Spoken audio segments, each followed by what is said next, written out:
Call the remote hearing of the Environment and Natural Resources Finance and Policy Committee to order. Today is January 18th, 2022.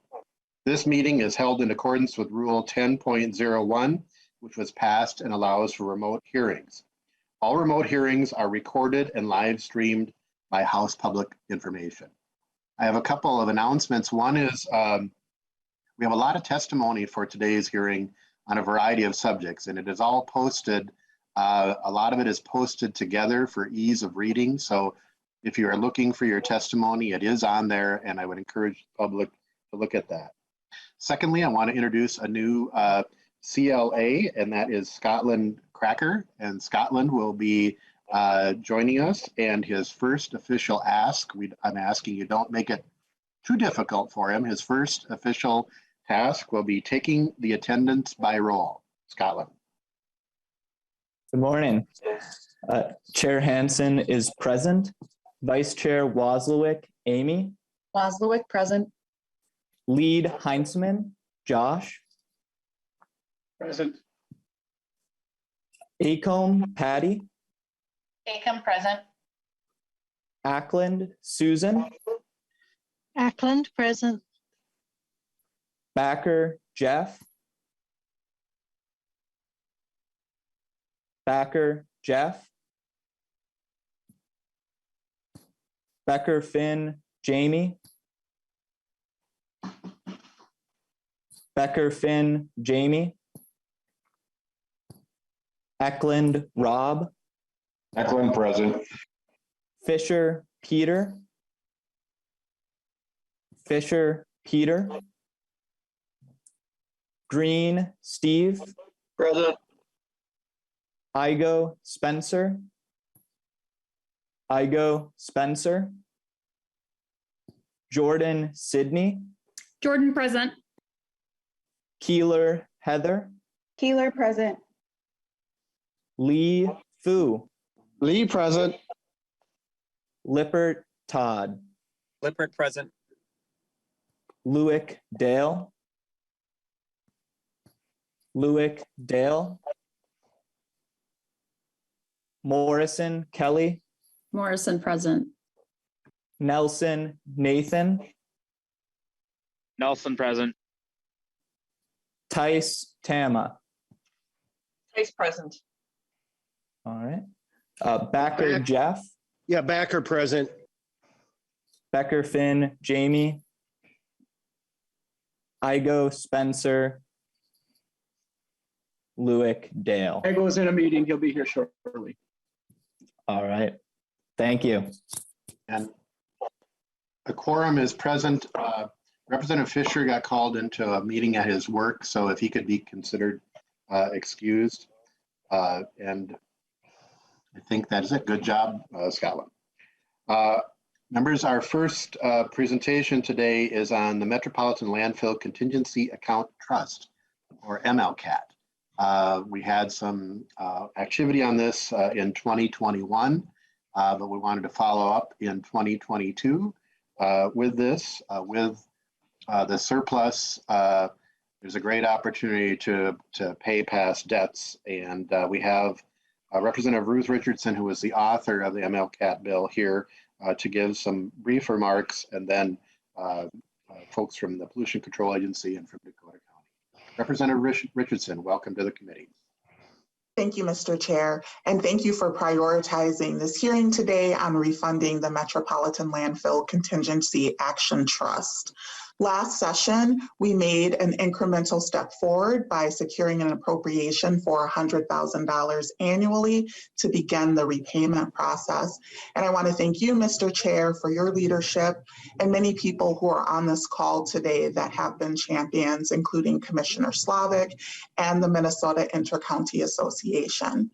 Unfortunately, the progress that was made last session falls far short of the bill that we introduced last year, House File 836, which would have required a repayment of the $13.9 million that was taken from the fund. The importance of the restoration of funding is tied to public health, it's tied to environmental justice, and also ensuring that we will be well balanced to address any emergency threats that might arise, and also maintaining long-term care of the landfills. We have an opportunity this session, as you just talked about, with historic surplus funding to restore funding and ensure that communities are protected. It's a matter of health, it's a matter of safety, and it's a level of protection that impacted communities and families deserve. And so thank you for the opportunity to present today, and looking forward to continued conversation and hoping that we can get the restoration of funding that is so desperately needed. Members, are there any questions for Representative Richardson?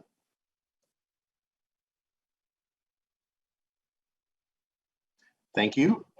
I know you've got another meeting to go to, so as many of us are double booked, but thank you for your work on this effort. Thank you, Mr. Chair.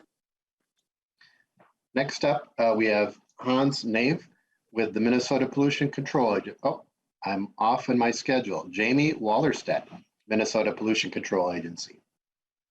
Welcome.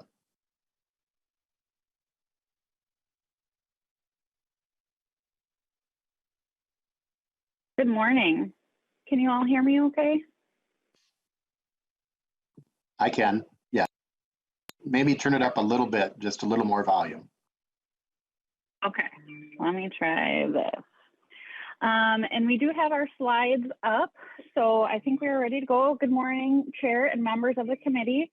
My name is Jamie Wallerstedt, and I'm the Division Director of the Remediation Division at the Minnesota Pollution Control Agency.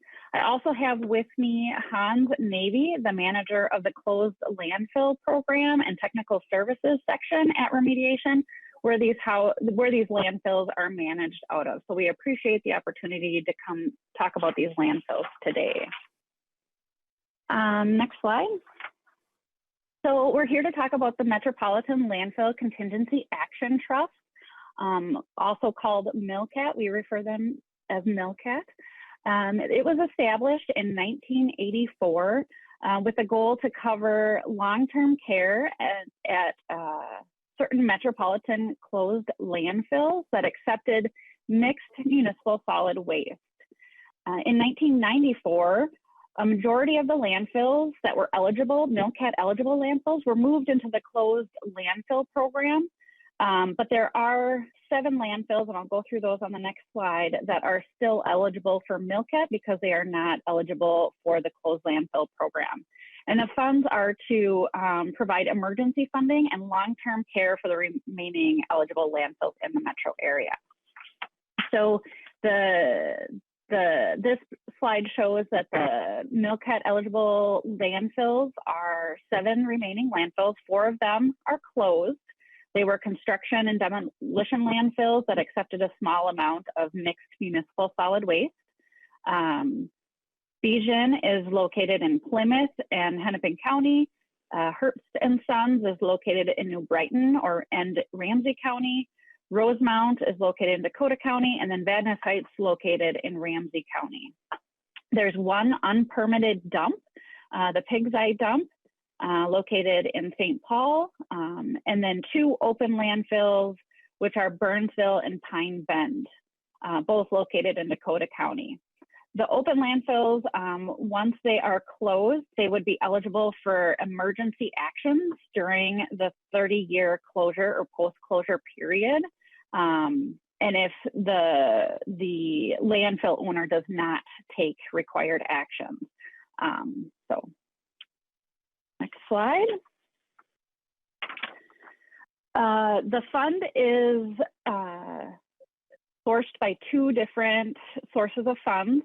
The first is 25% of the landfill fee, the Metropolitan Solid Waste landfill fee, is deposited into the MILCAT fund for the 2 remaining open funds that are MILCAT eligible. So that equates to, the fee is about $6.66 that goes per ton that goes into the MILCAT fund. And over the last 5 years, the historical average is just under $1 million going into the fund. The other source of funds is actually investment revenues by the State Board of Investment. In 2016, $8.1 million from the MILCAT was transferred to the State Board of Investments for management, and that was required by law. Next slide. So there has been a series of legislative transfers, and I'll go through those next. The first one was in 2003, when $9.9 million was transferred from MILCAT to the general fund. The legislation did have payback language. However, those funds have not been repaid to date. Next slide. In 2005, there was another transfer, which included $4 million from MILCAT to the Renewable Development Account. Again, there was payback language included in the legislation. However, these funds have not been repaid as well. And then in 2015, there was a transfer, the third and final transfer, of $8.1 million from MILCAT to the general fund. And in this one, in November of 2015, there was a surplus projected in the budget forecast, and the entire $8.1 million was repaid at that time. So in summary, there have been 3 transfers from MILCAT to other sources. The ones in 2003 and 2005, which approximate approximately $14 million in total, have not been repaid. However, in 2021 session law, beginning in fiscal year 2022, $100,000 annually is to be transferred from the general fund to the MILCAT account under a repayment plan. So under this plan, it would take approximately 140 years to pay back the nearly $14 million. And then this slide summarizes our balances in the 2 different accounts. So the first one is the State Board of Investments account. To date, as of January 10th, 2022, the account in the State Board of Investments totals approximately $16 million. And then in the MPCA's project funds, it totals $4.6 million for a total balance, and I apologize for the typo, it's actually $20.6 million in total.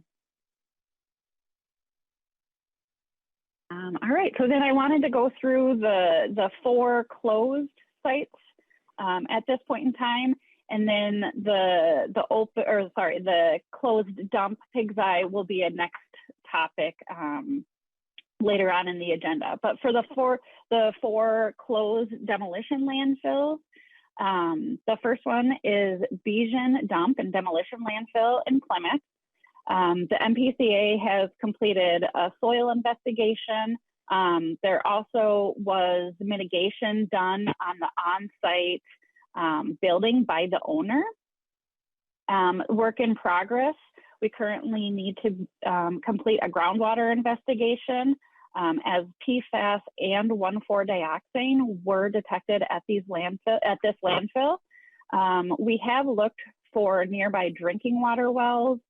There is no drinking water wells in the area, so no risk to drinking water at this time.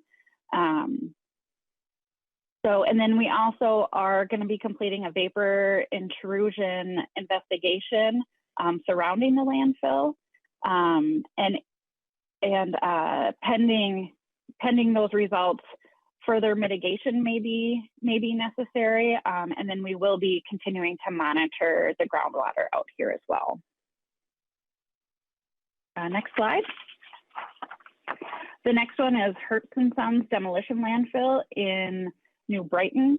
The work completed that the MPCA completed previously is we've completed a soil vapor investigation. Work in progress is we are going to be completing a soil investigation out there to determine the extent of the waste to the north and the northwest.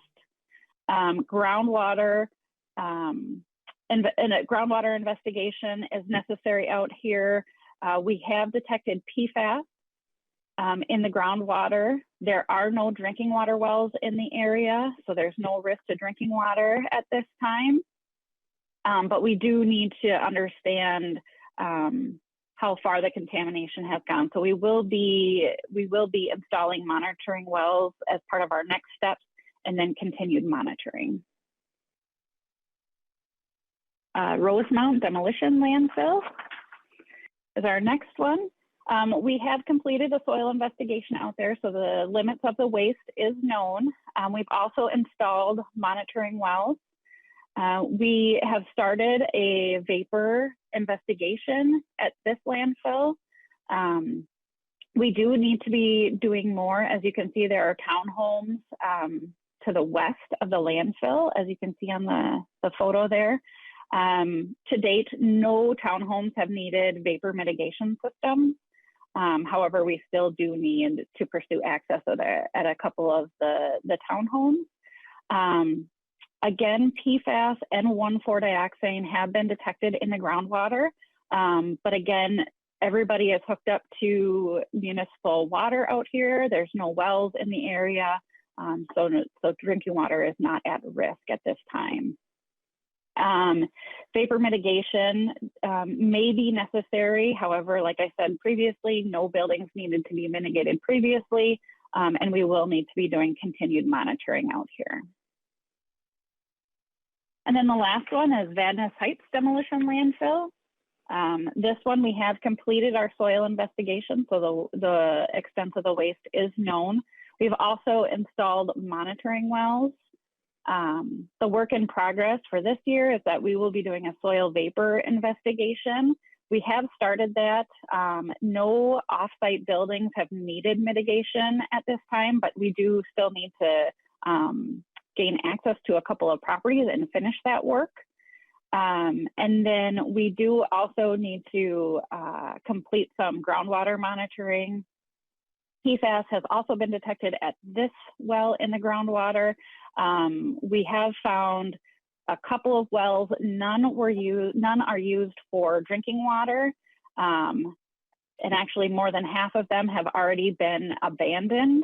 All the people out here are hooked up to city drinking water, so there are no drinking water risks, but we do need to sample a couple of private wells that potentially were used for irrigation at some point in time. Ms. Wallerson, And our next, if I could interrupt, Representative Heinzman has a question. Thank you, Mr. Chair. I can hold off. I thought that Jamie had said that this was the last slide, so I was wanting to jump in. Proceed. I can wait. So. Sounds good. I can keep going. Okay, thank you. Our next steps, like I said, are a vapor mitigation if the investigation states that it's warranted, and then we will need to continue monitoring out here as well. And then I just have one last slide, which is just a combination to bring all the costs together. We have spent since fiscal year 18, the agency has spent approximately $835,000 at these 4 sites. And as you can see in fiscal year 22, we're planning to spend $460,000. And then the subsequent 5 years, we are planning to spend upwards of $2.45 million at these 4 sites. So with that, I can take any questions that you have. Representative Heinzman. Thank you, Mr. Chair. Sorry for interrupting earlier. I thought I was at the right moment, but just a comment. First of all, Mr. Chair, we went through a number of slides that walked us through quite a significant amount of money that has been distributed outside of, I think, its intended subject area of impact.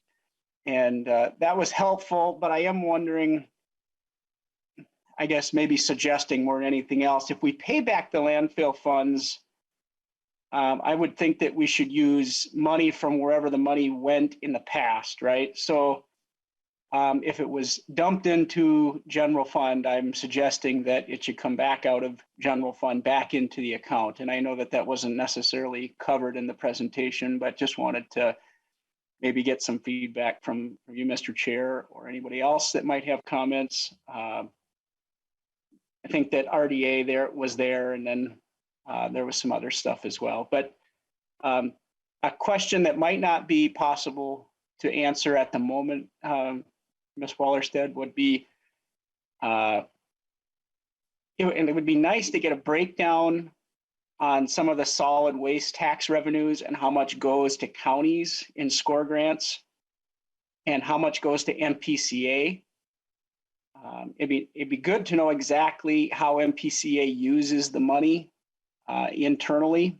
I know that wasn't covered specifically in the presentation, but it was a question that was on my mind as we're looking at those dollars coming into the agency and of course being collected from fees as folks are coming into their local landfills or when they pay for garbage collection and so on. So it'd be good to know kind of how that money is used, as well as the plan to try to make sure that these funds are reimbursed and how they're going to be reimbursed, where that's going to be coming from. Ms. Wallerstedt. Thank you, Chair and Representative. We do have that breakdown and we can provide it after this meeting. I don't have it with me, but we can provide it after. Mr. Chair. Representative Heitzman, is that okay? Yeah, thank you, Mr. Chair. And, obviously we're going to be having some meetings in the coming month. So if that might fit into a presentation as we get more conversation on this subject area and potentially legislation, I would think that would be helpful in decision making. So thank you.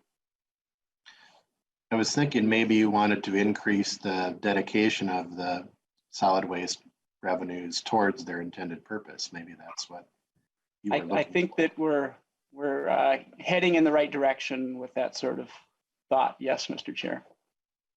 And to your first question, I think and just this anecdotally, it might be harder to recover the money from the RDA than from the general fund, but clearly we have a large general fund surplus, and these amounts that were posted are just the amounts that were taken back in 03 and 05. Mr. Chair. Representative Heitzman. Thank you. So I wouldn't disagree. I think that we both would probably come to the same conclusion that it would be hard to recover those dollars from the RDA, but it would be, I think, very beneficial to understand what MPCA is doing with the money. And if it isn't spending it as it was intended, if it's going into other subject areas or I think a whole host of potential places it could be going. Number one, we should know that. And then number two, there should be some accountability for that. And it should be paid back, even if it isn't necessarily easy. That would be my take on it. Representative Wozluik. Thank you, Mr. Chair. I don't know if Jamie can tell me this or maybe someone else, but I'm wondering, without that 14 million, what sort of investment return would there have been if that 14 million had been part of that fund? Do we have any sense of those numbers? Ms. Wallerstedt. Thank you, Chair and Representative. I don't have that information at this point in time. However, if part of it was invested with the State Board of Investments, there would have been a return, because the rest, the 8.1 million that is invested with the State Board of Investments has grown in value. Representative Wozluik.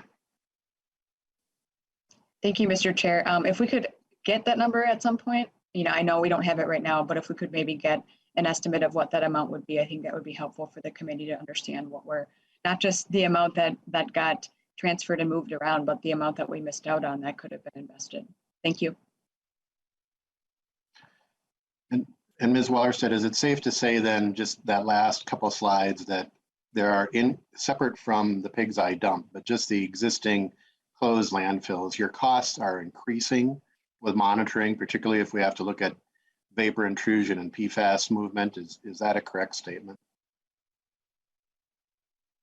Representative, yes, our costs are increasing. We started the investigation in 2018, and we will have to be doing more monitoring, particularly with more well installations as well, monitoring well installations.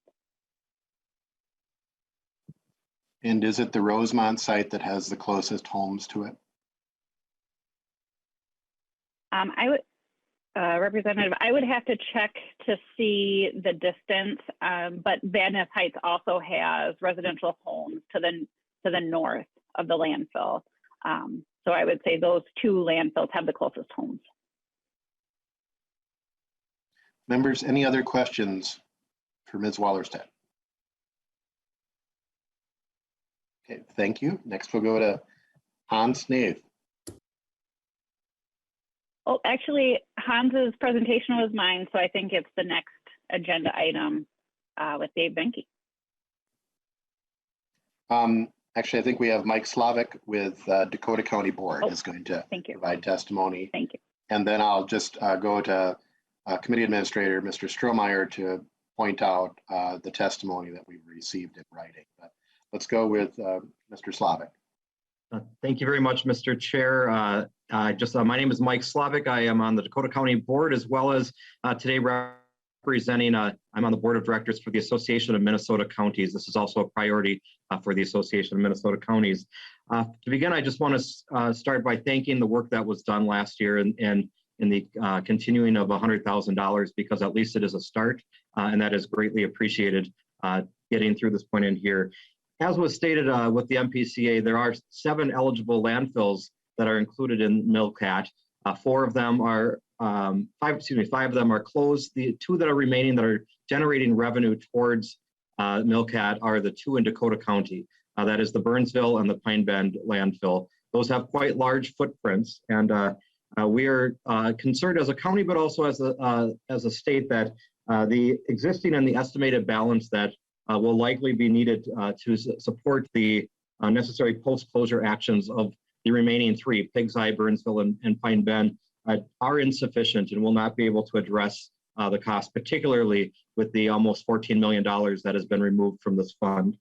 So we are very supportive of this bill to go in and to ensure that the funds are available for the post-closure, particularly the footprints of, as I said, the 2 Dakota County landfills are quite large and will take resources well beyond what is able to be addressed with that. So with that, I just extend our appreciation for the work that's been done, and also our support as well. Thank you, Mr. Chair. Members, are there any questions for Commissioner Slavic? Just to clarify, you're speaking on behalf of not only the county, but the whole statewide Association of Minnesota Counties. Is that correct? That is correct. Yes, thank you, Mr. Chair.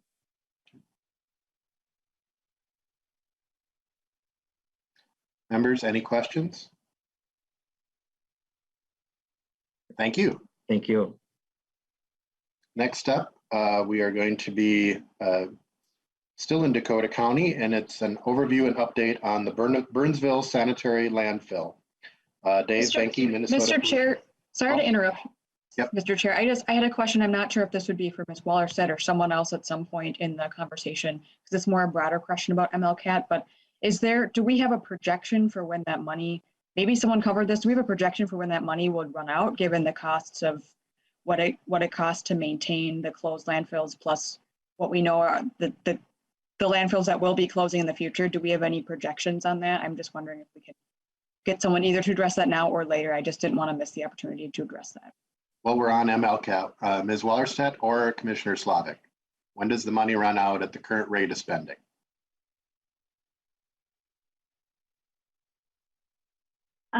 Chair and Representative, at the current rate of spending, I'll go through this when we conclude the Pig's Eye presentation as well, but currently we will be, by 2027, we'll be 3/4 of the way through it. And Representative Wozlawik? That was my question. Thanks, Mr. Chair, for letting me jump in there. And that's without any new tasks or with new cleanup. Is that correct, Ms. Waller? Chair, that is correct. Commissioner Slavik, you want to weigh in on that or any? I have nothing further to add to that. That's what we're aware of as well. Any other questions on MLCAT? Seeing none, we will go to the Burnsville landfill. Dave Benke, welcome. Thank you, Mr. Chair, members of the committee. My name is Dave Benke. I'm the Director of the Resource Management and Assistance Division at the Minnesota Pollution Control Agency. We've got the oversight of the solid waste activities that we're going to be talking about today as I update you on the Burnsville Sanitary Landfill project. Next slide. The location of the project, as you can see from this slide, is property in Burnsville. It's west of I-35 and just north of Highway 13. So that just gives you kind of a location. Also, it's in Dakota County. Next slide, please. The project itself is proposed to increase the mixed municipal solid waste disposal capacity for the landfill. That's the garbage that you and I consider trash as we take it out to the curbs every week. The project would increase Burnsville Sanitary Landfill's permanent total capacity from the current 28.6 million cubic yards to 45 million cubic yards. That's an increase of MSW capacity of 16.4 million cubic yards. They also propose to convert some of their current permitted industrial waste disposal capacity to mixed municipal solid waste. Approximately 7.2 million cubic yards would be converted from the industrial waste to mixed municipal solid waste capacity, totaling 23.6 million cubic yards in capacity increase. That would also increase the permitted peak elevation of the facility from its current level of 820 feet to about 1,082 feet, an increase of about 262 feet for the elevation. It would also modify their current footprint, which is the area that the landfill sits on, which would be an actual reduction. They would modify some of their design to decrease the footprint from 216 acres to 204 acres. They still would remain outside of the 100-year floodplain from the Minnesota River as required by rule. And it would increase the operating life of the mixed municipal solid waste portion of the landfill about 49 years, from 2023 to 2062. So it's an increase of quite a bit in terms of not only volume, but also of years of capacity.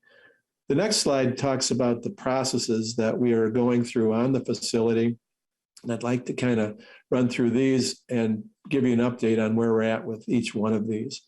As you can see, they have both regional application as well as site-specific application, and we'll go through them in that order. The first is the solid waste planning, and that's done on a regional scale for the orderly and deliberate development of the waste facilities for the metro area. This includes the Metro Policy Plan, which is a regional document that guides how the waste is managed for each one of the metro counties. The counties then create their own master plan, which incorporates the goals and objectives of that and the programs that they will implement to get there. The other regional process is the Certificate of Need process, which is the regional determination of how much landfill space we're going to need. The next area is the environmental review, which provides decision makers with usable information on the environmental effects of the project. This starts to get into more site-specific issues. The impact statement, which is required for the Burnsville Sanitary Landfill, came about because of the size of the expansion. The EIS must be both, it must be analytical and describe the proposed action, and it must also analyze its environmental impacts discuss alternatives, and explore how the impacts could be mitigated. In and of itself, the environmental review isn't a decision-making document. It's an information sharing document for others who might have to permit or manage the facility long-term. Once the need for the facility is established through the planning process and looked at under the environmental review, then we can get to the permitting portion. Information from the planning and the environmental review process informs that permit. And then we can look at the actual conditions and so forth of how the facility will be managed to protect the environment. While this looks like a linear process that goes from one step to the next, there are feedback loops within these processes and also determinations that can't be made from one step to another. As an example, the determination for their certificate of need, although it's in the planning area, actually can't be made until after the environmental review process. They both inform each other as well with the permitting process. Next slide, please. So if we look at the planning process itself, the Metro Policy Plan, that's the goals and objectives of the metro area to actually manage the waste.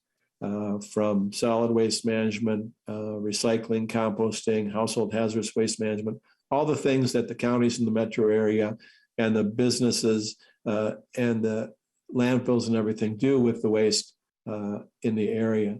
The goals are aimed to decrease landfilling overall.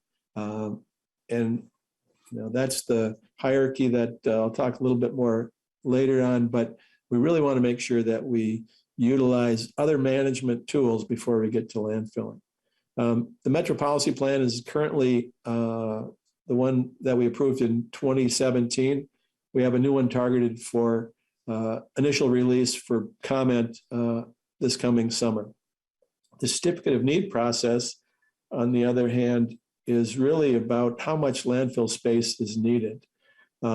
In the summer of 2020, the MPCA opened up the certificate of need process, allowing existing or new metro facilities to apply for MSW capacity. We had an 180-day application period, and we got 4 facilities that applied for certificate of need. We also of note, in 2019, the Great River Energy Waste Energy Facility in Elk River closed.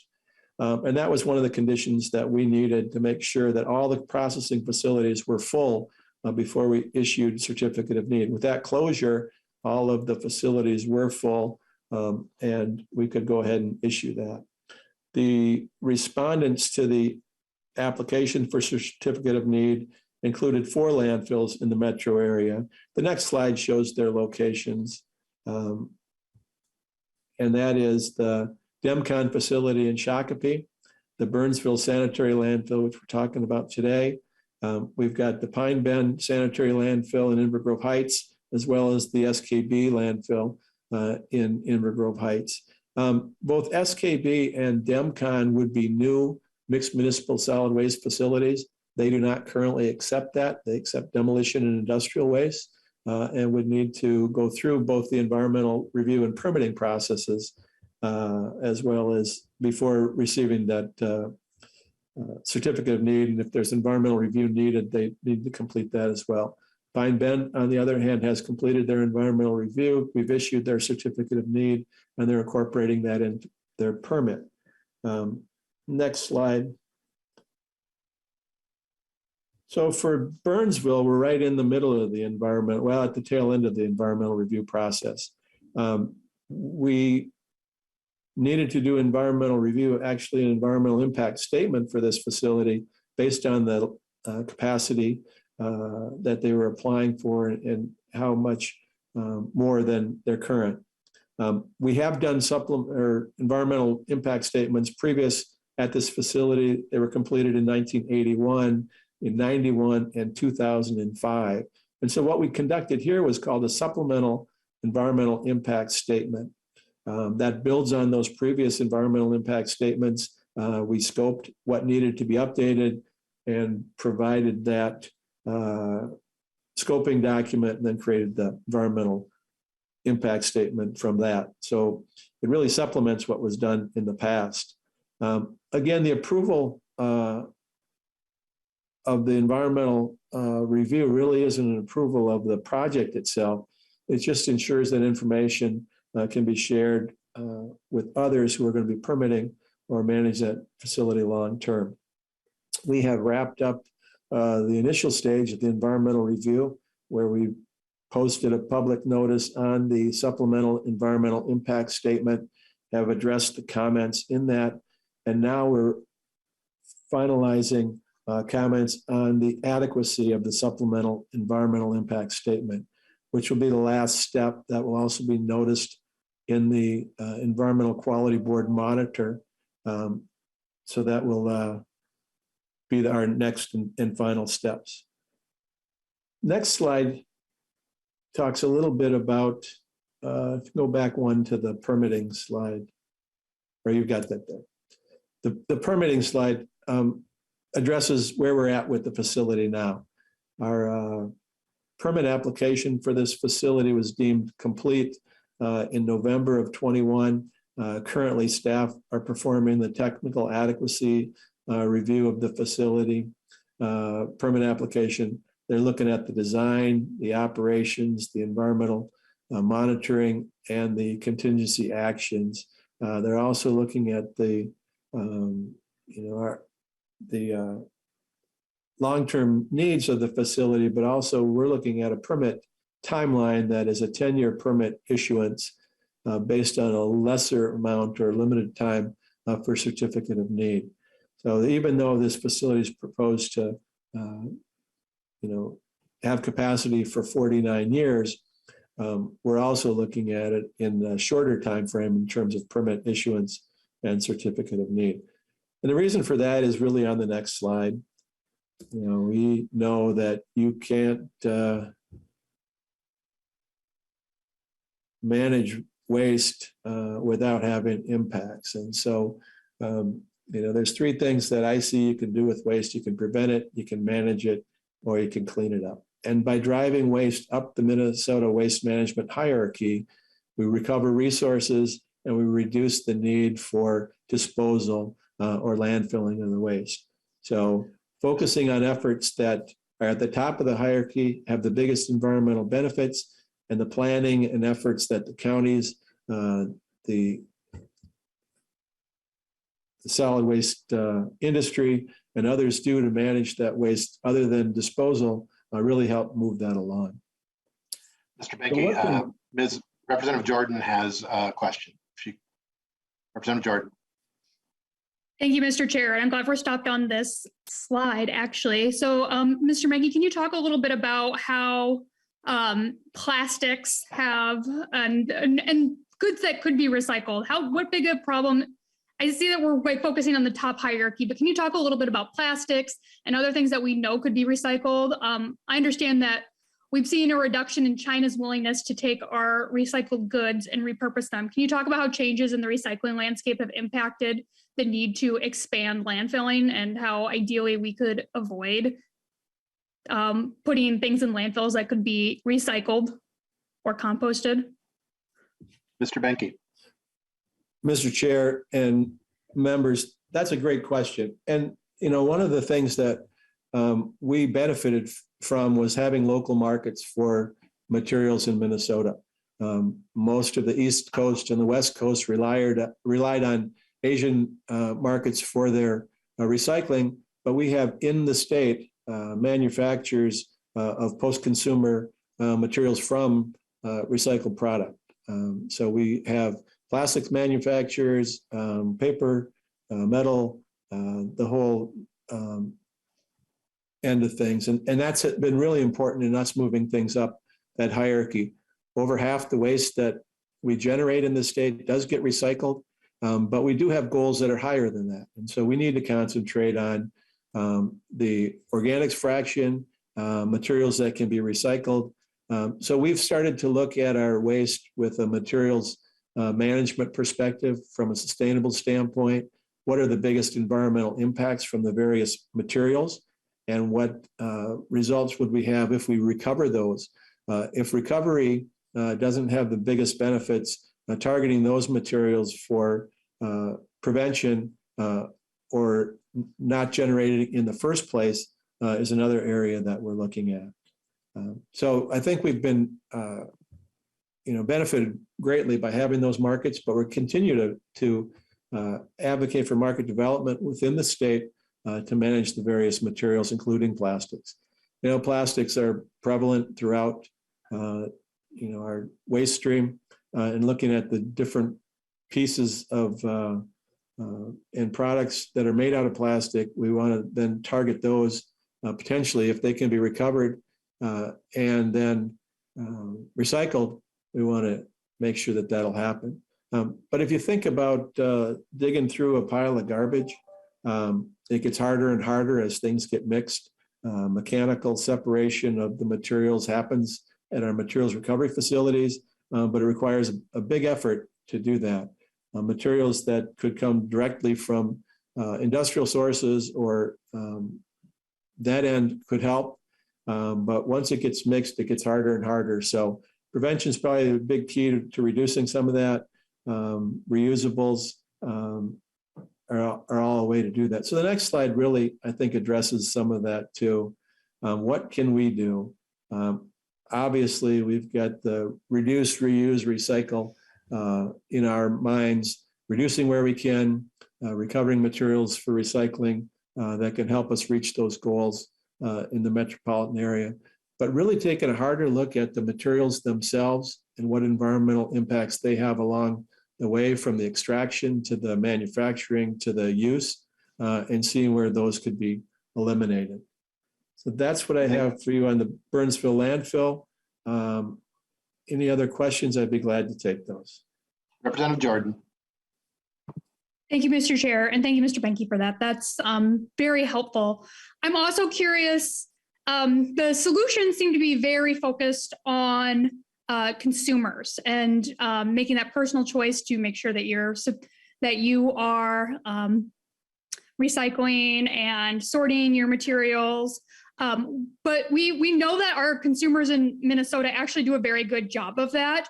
And I'm not sure, I'm wondering what the MPCA would recommend beyond just putting this on consumers. What other policy changes need to happen to reduce landfilling? I mean, when I'm looking at this plan, where I'm seeing plans for a mountain that's larger than the ski hill at Bush Lake, this means that we have these, that the highest elevation rates in some of these counties could be mountains of trash versus natural landmarks. It's pretty clear that we have a problem beyond what just people are doing and which container they put their waste in. So what else needs to be done to reduce reuse and recycle, at the top of our hierarchy beyond just asking Minnesotans to keep recycling? And then I'm also curious about in-state demand for these recycled products and what needs to be done from the state to make sure that we're actually utilizing those recycled products with our markets here in state. Benke. Mr. Chair and members, I think I'll address the last question first. And if I miss any parts of that, please just remind me. But the market development piece is really important for us, not only in creating the manufacturers that can create the products from the materials, but then making sure that those products in the end can be utilized. We've worked on a lot of purchasing within the state system, from recycled content paper to looking at compost, and making sure that our projects that we do as a state incorporate those in terms of specifications and requirements. We also want to encourage others who are utilizing those materials from the same end to understand how the materials can be used and what myths that we sometimes have to bust, so to speak, on some of these recycled content materials. People assume that they don't work as well, but they perform just as well as other products made with virgin materials. In terms of what we need to concentrate on, we do a little bit of assessment of the waste stream every 10 years or so, and that's another area that we need to continue to work on, is to figure out what's in the waste stream, what's being disposed of, and where it's coming from. And can we encourage materials that are difficult to recycle to become manufactured in a way that they can encourage disassembly, can encourage reuse, repair for our manufacturers in the state, and encourage that dialogue elsewhere. So sustainability on materials does start before the consumer, and those dialogues and discussions are happening too. So we are working at it, I think, along the chain of custody of these materials, trying to get upstream to make sure the materials are created in a way where people are thinking about that design for the end life of them as well. So our product stewardship efforts with electronics and with paint so far have included the manufacturers in the discussion as well. Representative Jordan, follow up, and then we'll go to Representative Acom. Thank you, Mr. Chair. And thank you, Mr. Frankie. You kind of touched on something I was curious about there at the end where we were talking about producer responsibility. We've seen some great success with our e-waste producer stewardship program and paint cans. I know I've carried carpet stewardship work in the past, and we know mattresses, but I'm wondering about what else needs to be done to hold these producers accountable. For example, I go to Target or wherever to purchase laundry detergent. I have a lot of choices of what smell of laundry detergent I have, but every single product comes in a large plastic tub, which is then, I try to recycle them, but we know that that's a problem. So what else is being done to hold these producers accountable, and what else does the legislature need to do to step in? Mr. Benke. Mr. Chair and members, I think a lot of that starts with dialogue and discussion with the manufacturers to understand our system a little bit better, and how they can participate in recovery and those kind of things here. And so I think there's a need for dialogue, and those dialogues on those various materials that you mentioned earlier, I think are really important to happen, to not only make sure that we encourage the reuse and the recycling of the materials, but also create opportunities for businesses to begin recycling of some of those materials right here in the state. And so I think those are some things that, in terms of policy and connection can be all looked at in terms of the materials. One of the things that you mentioned about the size of the landfill, I think are really important.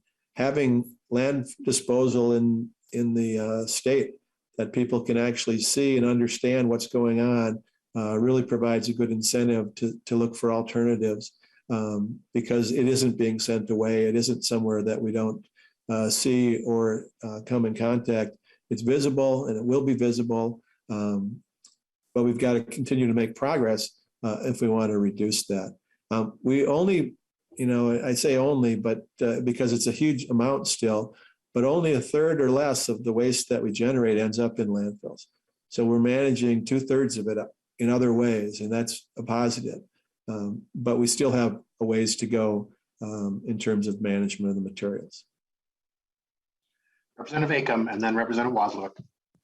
Thank you, Mr. Chair, and thank you for the presentation. I think that as I consider mountains of trash, it becomes concerning, especially when we think about our changing climate. And we know we have a lot more large rain events, and so the thought or possibility of contaminating water is a big deal. And so wondering what you all are doing, or if you're taking climate change into effect or into account as you're coming up with management ideas or solutions. And if so, what are you doing around, so I guess exactly what are you doing around climate to address this issue? Mr. Benke.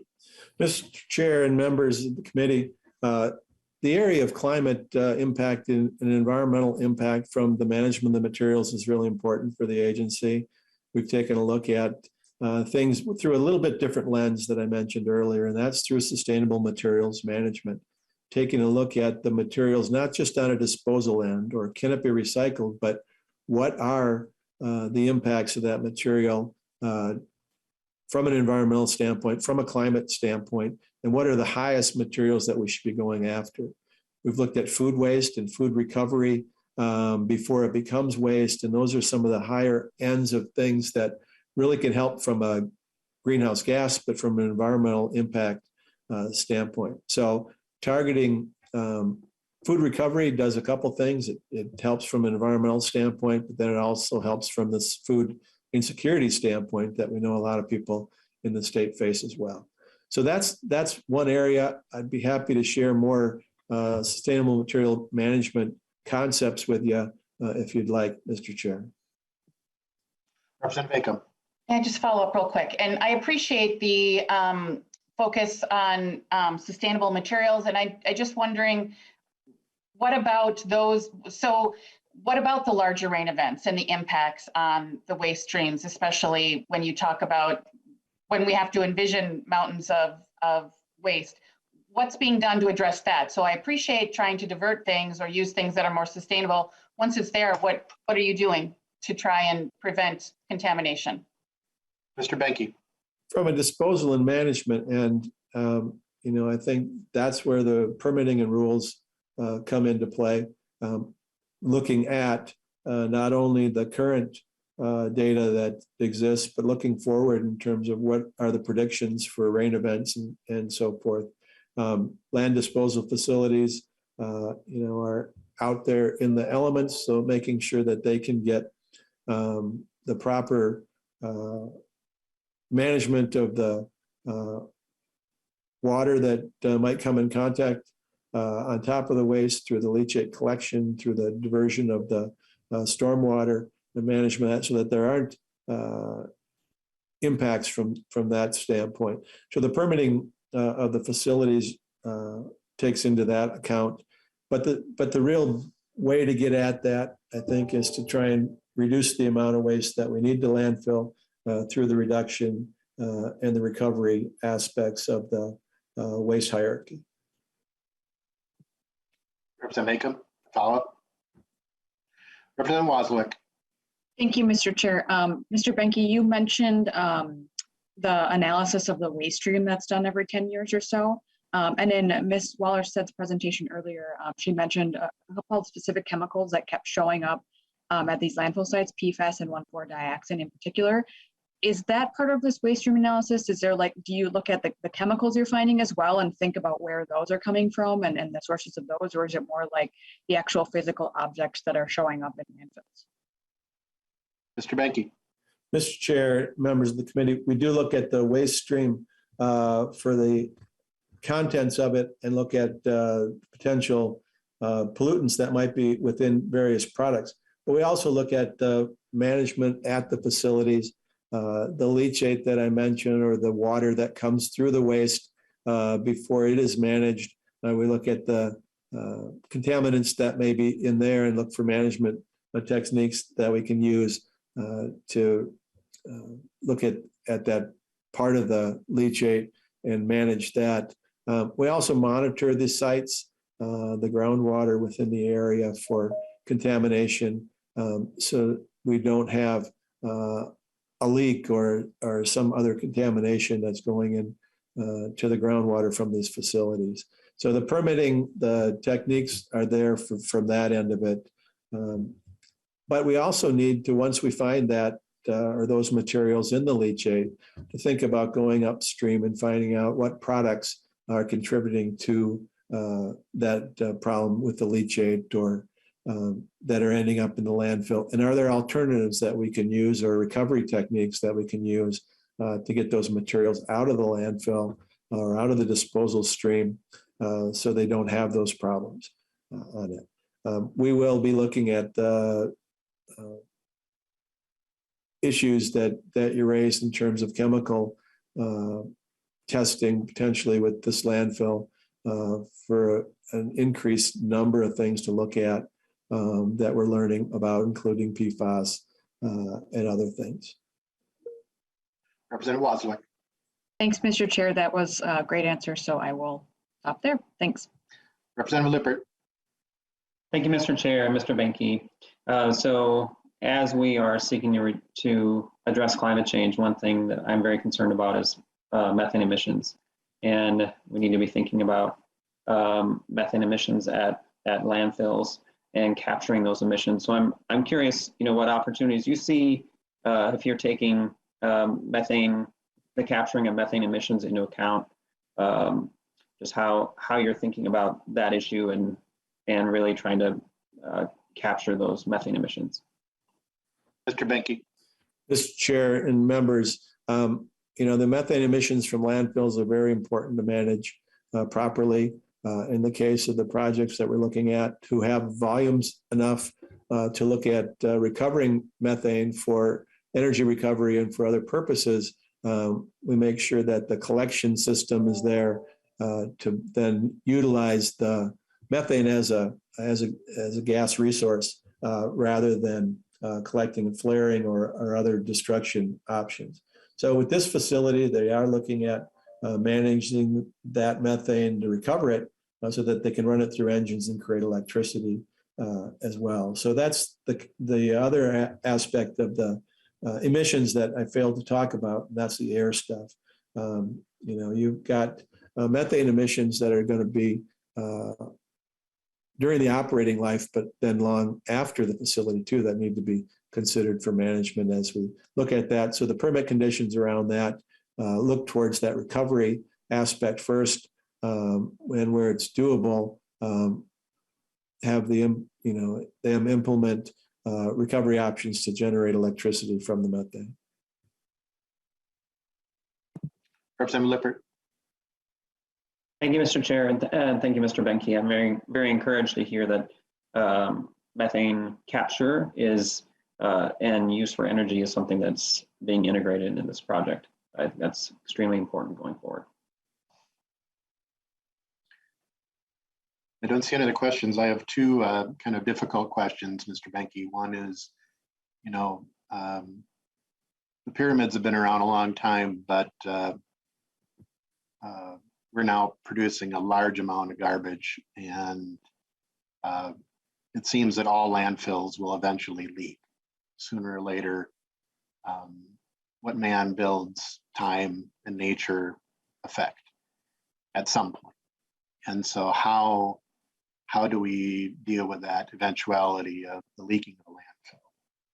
The second, and I know Representative Heinzman has a question, so I'll just go with mine right now to get it done with, is during COVID, we've had changes in a number of products that, as you react for health and safety, we saw in the retail market for food, individual plastic wrapping, clamshell boxes, etc.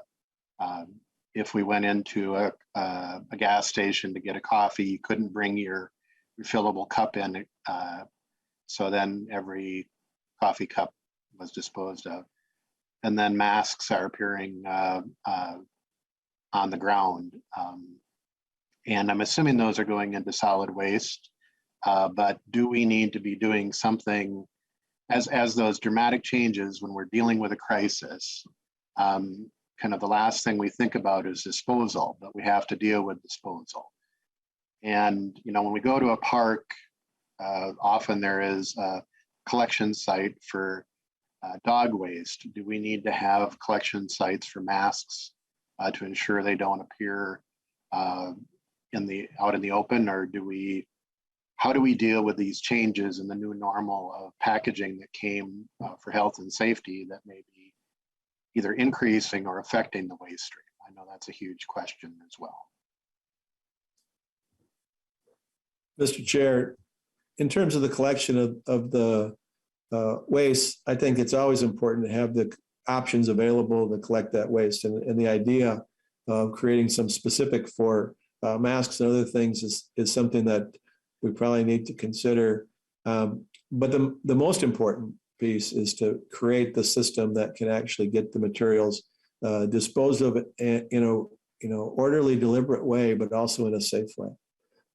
We, I think, are implementing the best available technologies, but you're right.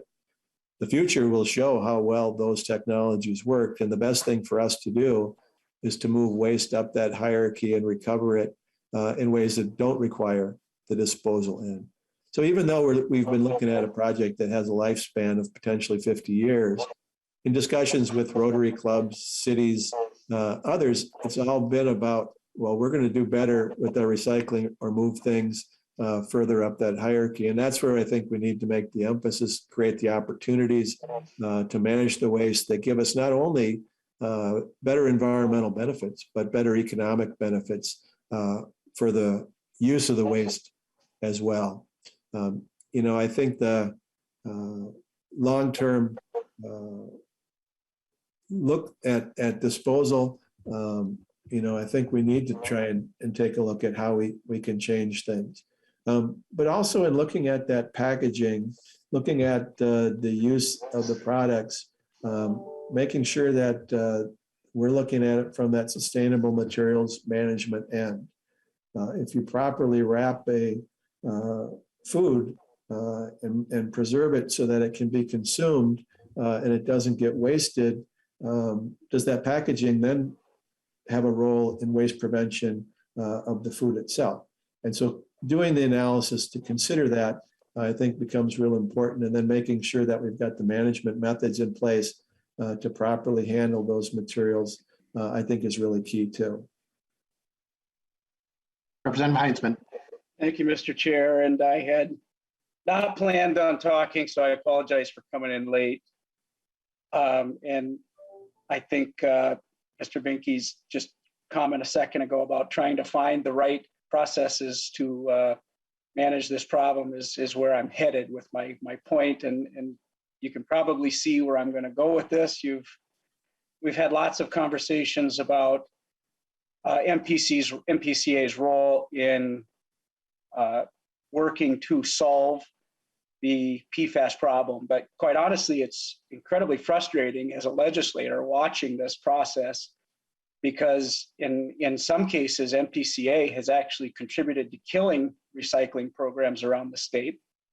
And I'm not hearing about any solutions in the presentation today to that problem. PFAS and the chemicals around PFAS are forever chemicals. We all understand that. The problem is that all we seem to be able to talk about is the upstream problem. The problem is here and in everybody's garage and in everybody's house around the entire country. We have to figure out a way to continue to allow diversion programs for waste and other programs to deal with even things as simple as lawn clippings without screwing up the process of permitting and killing industry that's trying to work on those programs to keep waste out of landfills. And I'm not hearing any solutions from MPCA. If there are proposals or there's legislation or there's something that MPCA needs, we need to know about that, and the sooner the better. Just looking upstream is only half of the solution. And I'm hoping that I missed part of the presentation, but I've been here staring at the monitor and listening throughout the entire discussion and listening to the answers that are coming to the questions that I think are great questions from my colleagues on the other side of the aisle. But I'm thinking as I'm listening, it may be unfortunate that the public isn't getting the other half of this from MPCA, because unfortunately, many of these programs that they are working to try to support by putting waste into different bins and so on and so forth isn't getting actually to the end goal, which is diverting a lot of these materials to landfills. We're in situations now where grass clippings are going into landfills because people can't access those businesses that previously had allowed them to have those products recycled into compost. And that's more of a statement, Mr. Chair, so I apologize for that. But that's kind of where I get frustrated listening to this discussion, because half of the reality that we're facing, I think, is missing from this conversation. Thank you.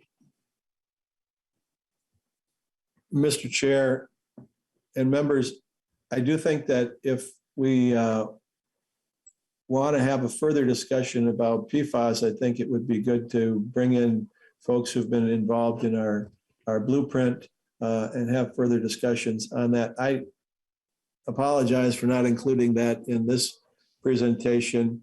This was, on the Burnsville landfill, and it's kind of grown with the questions on the whole waste management hierarchy. But I appreciate that comment, and knowing how to deal with what we have in terms of legacy waste is really important. Also planning for the future to make sure that we aren't creating additional legacy waste is important as well. So we do need to be working on both ends of that at the same time. So I appreciate that comment as well. Representative Heitzman. Thank you, Mr. Chair and Mr. Benke. I know it comes across as very negative, but I'm glad to hear that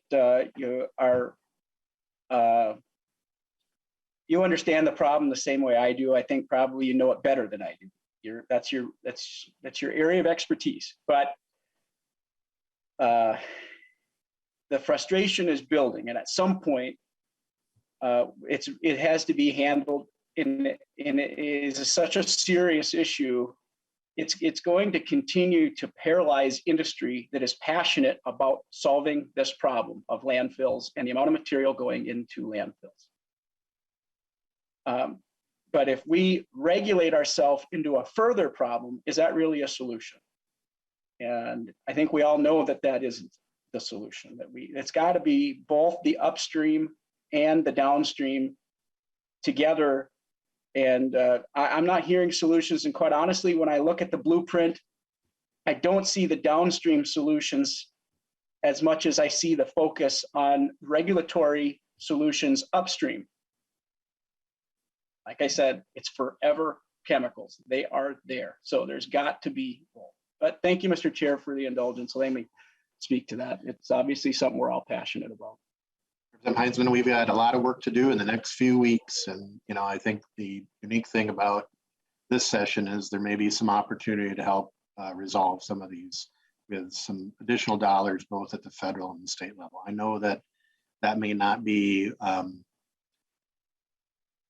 the only option, but it's something different than what we've had before. And I'll go with Representative Backer, and then we've got to get to our last presentation. We've got a number of testifiers. So Representative Backer. Yeah, I'll be brief. Thank you, Chair. I'm going to ditto what Representative Heitzman. One of the things that on this side of the state, people drive 70, 75 miles literally to go into North Dakota and South Dakota because of their waste. And we have to really start to think, is that really smart? All that transportation costs and other things that we're using to get into those states. I know in our community, when someone takes down a building or adjacent up to 75 miles, they're running it to Roberts County landfill. So I agree with Representative Heitzman that we have to look at the full story. I do appreciate the hearing. I do appreciate getting this debate out there, because even when I was mayor 10, 12 years ago, and now it's even more difficult to clean up these unsightly properties and have economic growth because of the cost that it takes to with waste and even grass clipping. So that's what I wanted to share. I do appreciate that time to share that, because out here we're solving that problem going into another state, and I don't think it's wise for states to take waste and put it in another state because of the regulatory environment in Minnesota. So thank you, Chair. Thank you. Mr. Strohmeyer, if you could maybe just mention how the testimony is available as we switch over. Thank you, Mr. Benke. And we're going to go to Ms. Wallerstedt to talk about a legacy site that is massive that we need to deal with. So, Mr. Strohmeyer. Mr. Chair, the testimony is posted on the committee website. If you go to the meeting notice, it's under attachments. We've combined the written testimony on topic areas for ease for members and for staff. And this is kind of similar to how cities, counties, and local units of government include their electronic packets on their public websites as well. So thank you very much. Thank you. Ms. Wallerstedt, welcome again.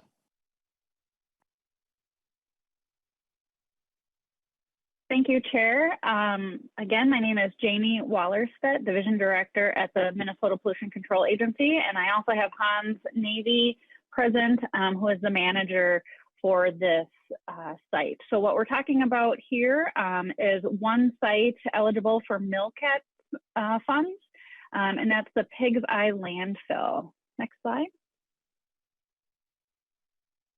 So the Pig's Eye Landfill is located in St. Paul. We have the Mississippi River to the west, Pig's Eye Lake to the south, and then Highway 1061 to the north and east there. Also adjacent to the Met Council Environmental Services wastewater treatment plant. Just by way of background, Pig's Eye Dump is the largest unpermitted dump in the state of Minnesota. And it is located within the Mississippi River floodplain. The operational history from 1956 to 1972, 8.3 million cubic yards of industrial, commercial, and municipal waste were disposed of on approximately 230 acres of the site. In 1977 to 1985, the Met Council disposed of sewage sludge ash on 31 acres that was permitted. The contaminants of concern are PFAS, perfluorinated alkyl substances, metals, mercury, PCBs, also known as polychlorinated biphenyls, VOCs, volatile organic compounds, and then SVOCs, which are semi-volatile organic compounds, dioxins, furans, and 1,4-dioxane. One note about 1,4-dioxane, it was not sampled for previously. The MPCA decided to sample for it, knowing that 1,4-dioxane has been detected in so many of our closed landfills, and it was discovered in 2021. Next slide.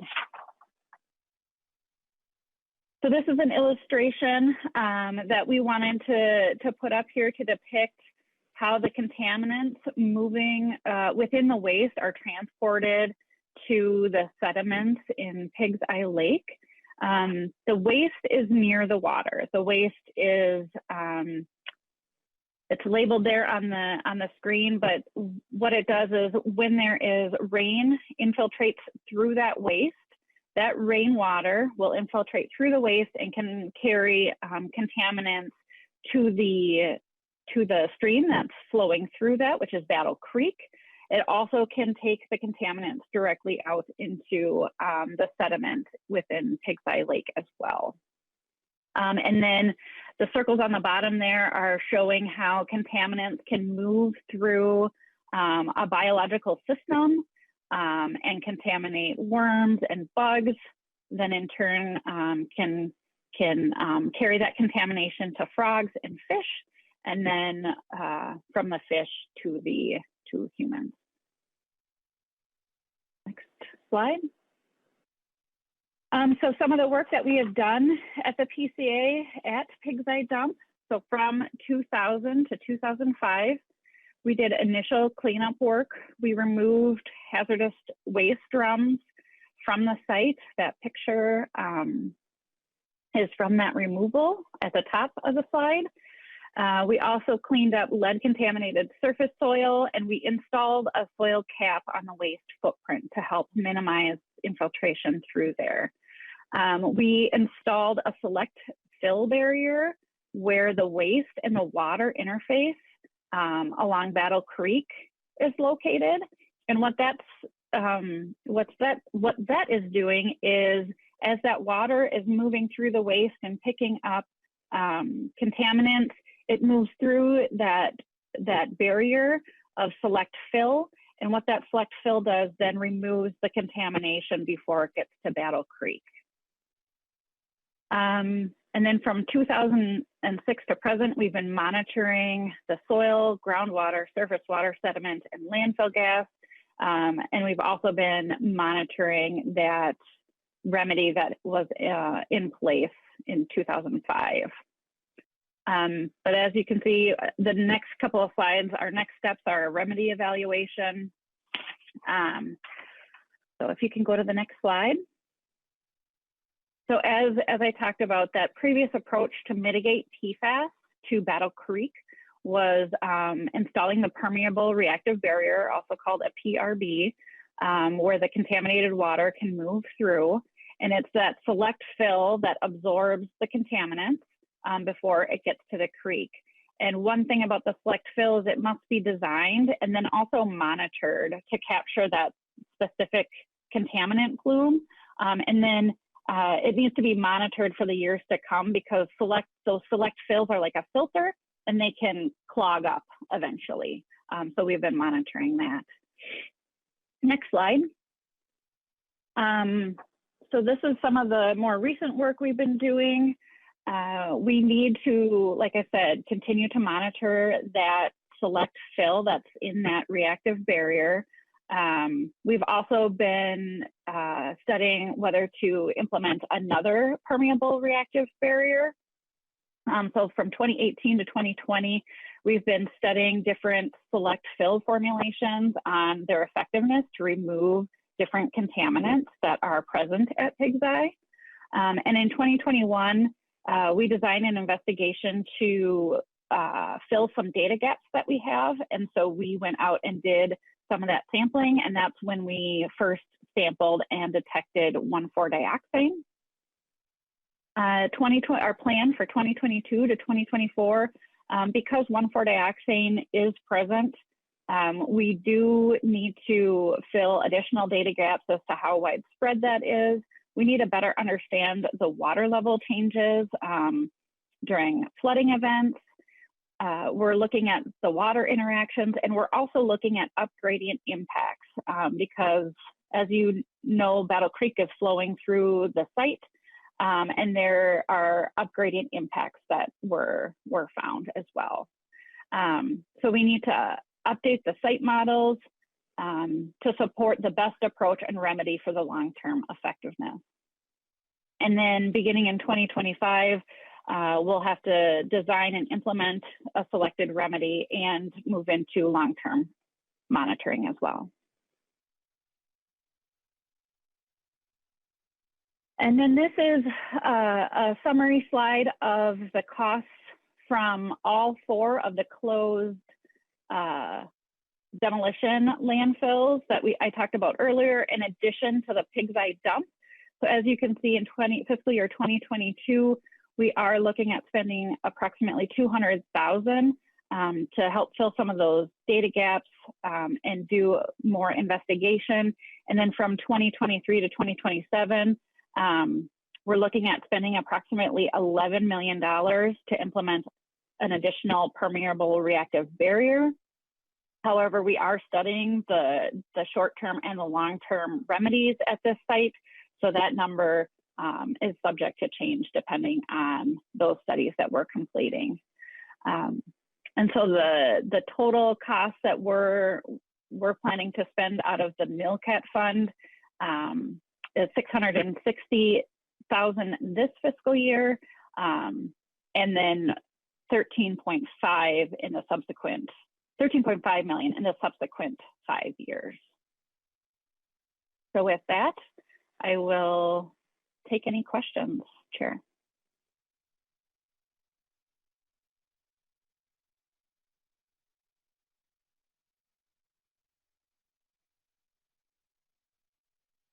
Representative Lewick. Thank you, Mr. Chair. Thank you for that presentation. Could you go into a little more detail on those select fill absorbent systems? What exactly does that involve? Are you adding different absorbent specialized chemicals to regular soil? Do you have the ability to, you have to change that stuff out? Very curious about that.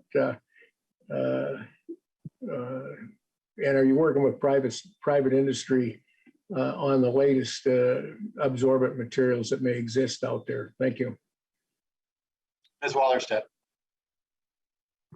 Chair and Representative, yes, the different formulations include not necessarily chemical additives, they're carbon. It's about your carbon content. And so different levels of carbon,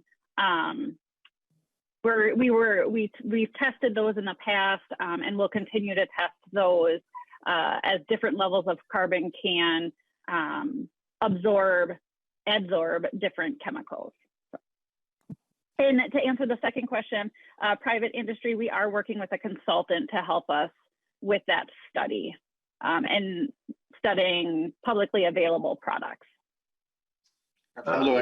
Yeah, thank you, Mr. Chair. Appreciate that answer. I know that we've got some small systems up in our area in north central Minnesota where we are using manufactured absorbent used. There's ability to repurpose peat, and that stuff will pick up a variety of heavy metals and all kinds of stuff. And in some circumstances, they can actually release that stuff. Obviously, they have to take the absorbent out and replace it when they do that. But so there are some pretty advanced technology out there that, at least at a demonstration level, is being used in different parts. I mean, we got some parking lots that have got small collection systems and a filtration system up in our area that are using some relatively new, when I say stuff that's came on the market in the last 24 to 36 months. So please, if you've got any questions on that, I'll definitely provide you with that information. Thank you. Ms. Wallerstedt. Thank you. I appreciate it, Chair and Representative. Councillor Prince, I'm going to make sure that we have questions from the members first before I go to you. I want to make sure that members have any questions. Ms. Wallerstedt, I think I've seen a map, and maybe if you could put the map back up, or if you have another map of the site that would show just maybe the proximity of Pig's Eye Lake to the Mississippi. And then I think the sludge disposal is on the 230 acre site. I seem to remember seeing the 31 acres, and then wasn't there a couple acre car battery dump as well on the site. If maybe you can show on the map where some of these things are, and I'm assuming that blue ribbon going through the middle of it is Battle Creek, if that's correct. If you could maybe describe the site a little bit. Sure, Mr. Chair, and I'm going to have Hans Navy come on to maybe describe it a little bit more. And while he is coming on, it is, Alexis, I'm not able to show my cursor, but that creek running through, directly through, is Battle Creek. Thank you, Alexis. And Mr. Hans, Navy? do you want to describe where the ash disposal was? Mr. Chair, members, for the record, my name is Hans Navy. I'm a manager at MPCA. The early cleanup that began about 2000 and addressed an area we called the battery disposal area. I'm also unable to point exactly where it is. This is, if you can see the intersection of the dump and Pig's Eye Lake, about in the middle of that, there was an area where previously Pig's Eye Lake inundated more into the area of the dump. Yes, right about there. This was an area where batteries were cracked and there was high levels of lead found, and a cleanup was done in that area with the lead contaminated soil being removed, and the low area that did have Pig's Eye Lake intruding to it was filled in. So that addresses that location. The MCES permitted sludge ash disposal is more in the western part of the dump. Sort of, yes, right about in this area, yes.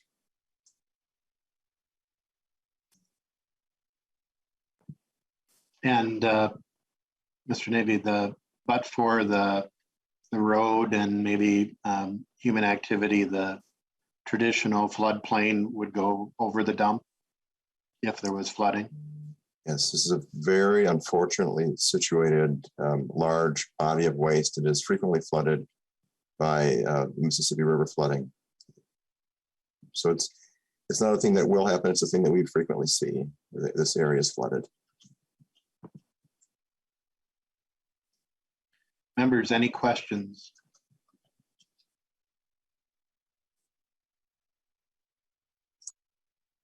Okay, Next, we will go to St. Paul City Councilor Jane Prince to provide testimony. And we have some additional testimony as well. So welcome, Councilor Prince. Thank you, Chair Hansen. And I am really grateful for this opportunity. I'll be brief.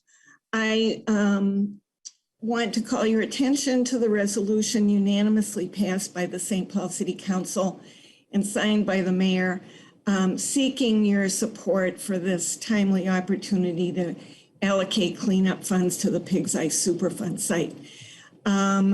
For all of us, I think for our state, it helps us to reverse the human degradation that made a Superfund site of St. Paul's largest lake and wetland habitat. It gets ahead of climate disruptions that could further endanger downstream communities relying on the river for drinking water. It honors our natural and indigenous history while serving some of our city's most multicultural neighborhoods. And finally, of course, for all of us, it contributes to restoring the health of one of the great waterways of the world. So I appreciate your consideration, and we stand at the ready to be available for anything that staff or legislators may need in the way of further information or support. Councilor, are you hearing from constituents about this?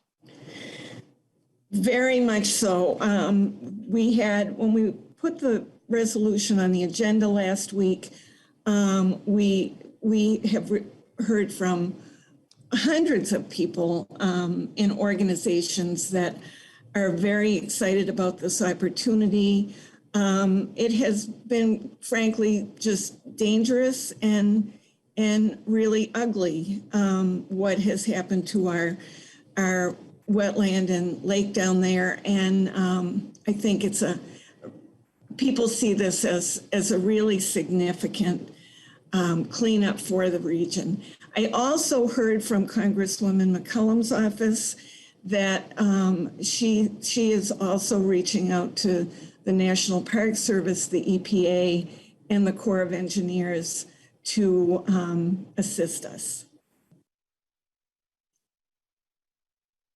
Members, any questions for Councilor Prince?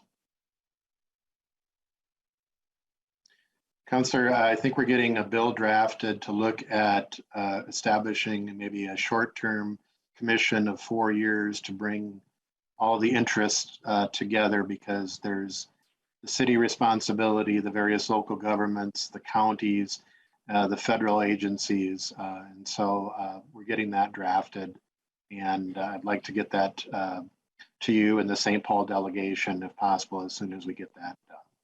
Thank you, Chair Hansen. And I do want to particularly note that Mary DeLay, who heads up our Great River Passage for the Mississippi River in St. Paul, is available to testify here today, and she can speak to specifics of the plan that has been put together for that part of the river. Thank you. As well as Tom Diamond, who has done a ton of work building a constituency for the park over the last 30 years. They are up next. So very good. Ms. DeLay. Well, thank you, Chair Hansen and members, and frankly, thank you, Councilmember Prince. My name is Mary DeLay, and I'm the Executive Director of the Great River Passage Conservancy.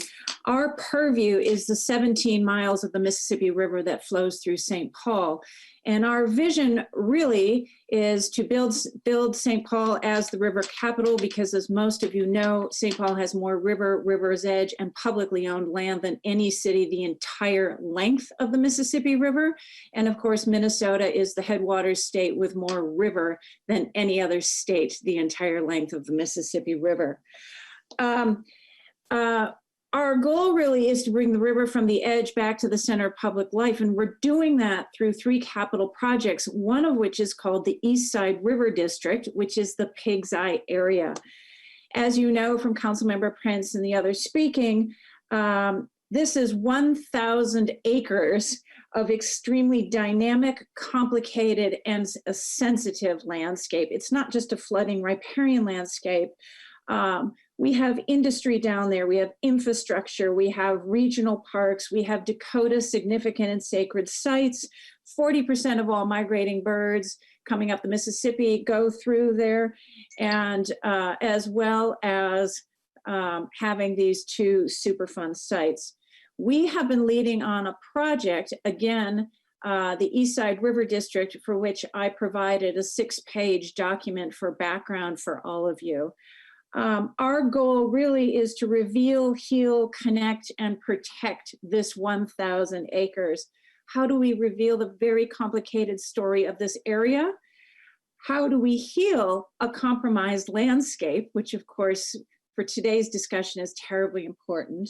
How do we connect people to this landscape, which of course the community has been disconnected from this area, and also it's quite a difficult area for all the industry down there to coexist in.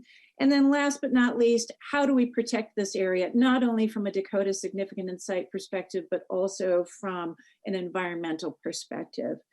So it's really important for us to have this partnership both with the state and the feds, and this opportunity for potential cleanup funds, because that could be really transformative for this area, and also catalyze our ability to move our project forward, which will have an impact not only on St. Paul, but on the larger environment, the communities, the health and well-being of everyone downriver as well.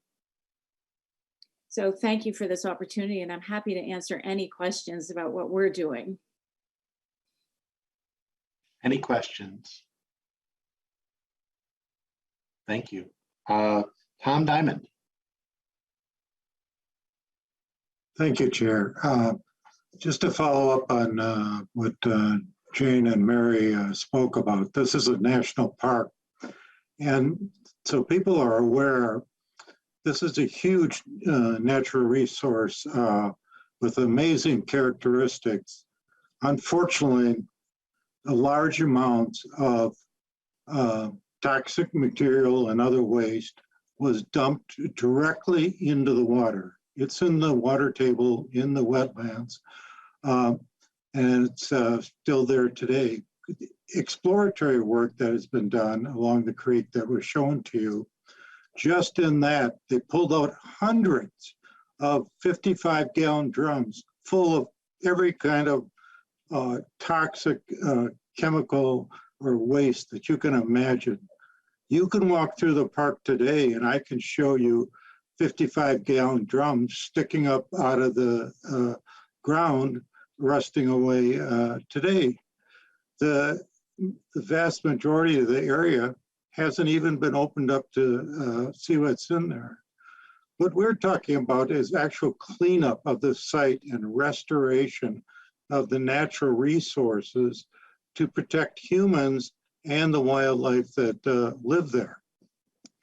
The rookery, which is an amazing asset here, testing of PCBs in particular, but waste in eggs that have been done have shown some of the highest levels of pollutant found in the world.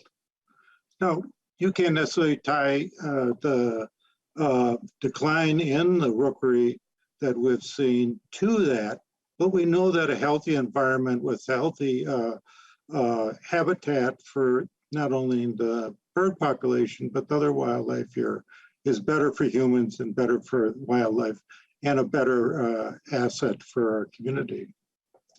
We are seeing PFAS in the drinking water wells of the adjoining neighborhoods. It's getting into the water table, affecting people. I think it's helpful to look at what has come out of the Superfund efforts on the federal level, which hopefully can be one of the pieces here. Senators Schumer and Gillibrand talked about that we need to jumpstart the toxic waste cleanup, and that removing PFAS to protect health is important. the EPA's administrator, points out that 1 in 4 Black and Hispanic Americans live within 3 miles of a Superfund site, and that the EPA is working to serve people that have been left behind. Senator Tom Carper, who is the chair of the Senate Environment and Public Works Committee, said that addressing legacy pollution is not only the right thing to do, it also directly benefits nearby communities by improving public health, creating good paying jobs, and shielding these sites from spreading more contamination in the event of climate change fueled storms. This is directly in the path of that sort of threat. The neighborhoods surrounding Big's Eye Dump Superfund site are BIPOC majority and historically underserved communities. PFAS is a pollutant in the Superfund site. We have a real opportunity to make a big difference in the long haul if we clean up this site. And that is what, thankfully, the efforts of the City Council and many members of the community are working for, and look forward to working with the committee and others to find a path in that direction. I'll take any questions if there are. Representative Jordan. Thank you, Mr. Chair. And thank you to the testifiers who spoke today, but also the ones who submitted extensive written testimony. I spent a lot of time reviewing that last night, and I heard over and over again from people who actually use this space to recreate, which makes sense because I know in Legacy, we've invested heavily in outdoor heritage from the Outdoor Heritage Fund and preserving wildlife habitat here. And it sounds like we might have a problem with our investment in this area, but I'm curious about the people that Mr. Diamond spoke really eloquently about. Can you talk to me about the number of people that use this space to recreate and what kinds of activities they, that your constituents and that folks in the neighborhood try to do in this area? Kayaking, a lot of bird watchers I see. I would be glad to. It's more of a demand. There are plenty of people who use it today, but one of the reasons why the community has not been able to use it in the way that it should be is because of the pollution. The Met Council recently reviewed, updated the plan for the park, and they warned that really you shouldn't be implementing efforts to allow people into here because of the environmental threat to humans along with the wildlife in the area. And so that has hampered the ability to provide the paths, the hiking trails, the signage access and stuff into the park. It is another example of that. Our Park St. Paul's Parks Department planned to plant trees down in the site, and they were told, nope, you can't do that because of the danger of digging down into this material and hitting the pollutant, which gets back to the issue of that we have got a national park, which we put a lot of commitment into trying to protect and restore. And if we don't clean up this site, actually get in there and get this pollutant out of there, we are hampered from doing our duties to protect the wildlife, protect the human beings who live here, and keep in mind that these are populations who have not seen the kind of resources that other communities have to, they don't necessarily have the cabins, the places to go that they can enjoy the natural resources that others can. And so it's really time to get serious about this and move on the cleanup. Representative Jordan. Thank you. And if I could just add to that, when you do figure out how to get in there, and the St. Paul Parks Department is planning to create more of an entrance area so that people can walk in and walk toward the lake, but it is extraordinarily beautiful. And the number of eagles that you see down there, it really is And as Mary said, 40% of migratory birds that come up the Mississippi River fly over that area. As a neighbor, I see pelicans, I see bluebirds. It's extraordinary. So I know one thing that we would be happy to do is if any legislators would, once the weather gets a little bit better, we would be happy to arrange a tour of the area. And I think you would be just truly inspired. Representative Jordan. I'm going to go to, we're running out of time, so I'm going to go to Representative Jordan and make sure we've got questions. So. Yep. I guess my final question then is I am concerned about one of the reasons why I asked about what kinds of activities people use to recreate or what kinds of activities people would like to, what amenities the community around there would like to have is because I am concerned about the effects that the waste from this dump has had on fish. And we know there's extensive research showing the effects that when pregnant people eat fish that are contaminated with many of the chemicals that have been described today that has adverse outcomes on the health of their future children and the health of the pregnant person. And so I'm wondering, and so are people able to fish? I mean, we also know this has, I've heard a lot of testimony about birds. We know that this does negatively impact our bird population. Can you talk to me a little bit about the effects that you've seen that this has had on people who would like to fish? Are people fishing in the area? Are there warnings that they might be eating contaminated fish? Or are people just completely unable to fish or use this water for water-based recreation? I'm going to go to Councilor Prince just because it's a City of St. Paul property and any signage and what are the warnings? Council member, thank you. I should know that, and I don't. I believe that the areas where people fish along the river in St. Paul are marked as with warnings about eating the fish. But I must say, Tom probably knows more about this than I do, or Mary. I would urge you to answer that question. It is not very accessible for people looking to fish. But I don't know if people are using it for fishing. Can you answer that, Tom? Mr. Diamond? Yes, there is a DNR warning against eating the fish. And part of the MPCA's plan calls for cleanup of sediment in the lake because this is traveling, the pollutants are traveling into the lake and are in the sediments of the lake. Representative Jordan. Thank you, Mr. Chair. I don't have any further questions, but I do really want members of the committee to pay note to a sentiment that was described where people in this community don't have the ability to go to other places to fish or participate in outdoor recreation, but they do contribute to, our legacy funds. They contribute to our taxpaying funds, and they deserve to have access to the river, and they deserve to have access to that outdoor recreation that everyone is a part of. I represent Northeast Minneapolis.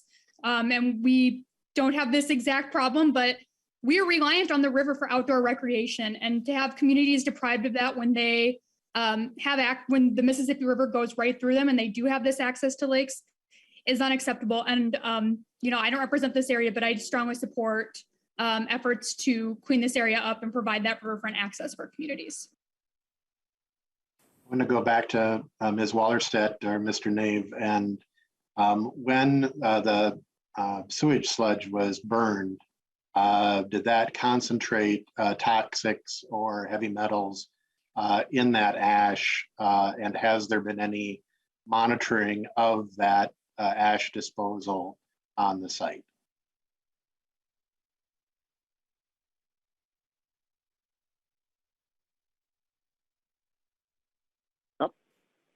Sorry, I was having problems getting off mute. Chair, I'm going to ask Hans to discuss the sampling of the ash.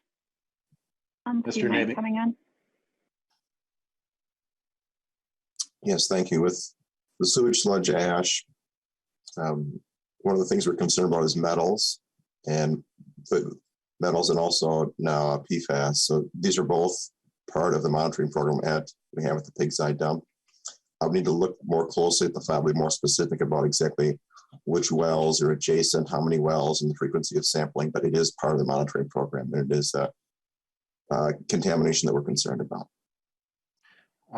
Is the waste on the surface or is it capped? It is capped. There's a cover over the sewage sludge ash. Is there any lining? My understanding is no, there's a 2-foot soil cap, but no lining. Members, any other questions? Chair Hansen, could I make an offer, please? Earlier on, when you were speaking, you were talking about convening a group of people around the stakeholders around this project. We at the Great River Passage host regular convenings for all the stakeholders so that everybody knows exactly who's doing what in this area, because in fact, there are 10 or 12 different public partners with 23 different projects going on down there. And so I would offer to you, if you wanted any sort of foundational information, both contact information and project information, we are happy to share that. That would be very helpful. And I should note Representative Jay Zhang has been a leader on this, and I know has been working with you, and I think was going to carry that. So let's work together on that. And Representative Heinzman, if we can engage on this, that would be great. I want to go back to the sewage ash just for a moment. And that's a lot of waste, and we don't know what's in it. So are the monitoring wells, is there soil sampling that's going on beyond the wells? Is there, are we doing any testing of vegetation or insects or let's say aquatic life or even birds, et cetera? Are we doing any sampling there of kind of the biological chain to see about accelerated contamination? Mr. Nave or Ms. Wallerstedt? Go ahead, Hans, you're more familiar. Thank you. Yeah, so with Pig's Eye, we're concerned about the contaminants in the dump getting into the waste stream and into the lake. The monitoring we're doing now is focused on the groundwater, which is contaminated. There's also been an extensive amount of sampling in the sediments that are in Pig's Eye Lake. When we do sampling of the sediments, what we're comparing the results to are really ecological criteria. So we say this amount of contamination in the sediment is hazardous for the ecosystem, for the benthic invertebrates, for the animals that live in the sediment. But that's what the focus is right now. It's the data we're collecting now. The ongoing monitoring program is about the groundwater. There is also existing data that shows that the sediments are contaminated. We've done much less of what you're talking about, which in terms of sampling organisms. Years ago, there was a look at the deer population at Pig's Eye. I need to refresh on exactly what that data said. And as part of the ecological work, there's also work that can be done to sample the benthic invertebrates. But really the best way is to look at what's in the sediment and compare that against the standards of what levels would be safe.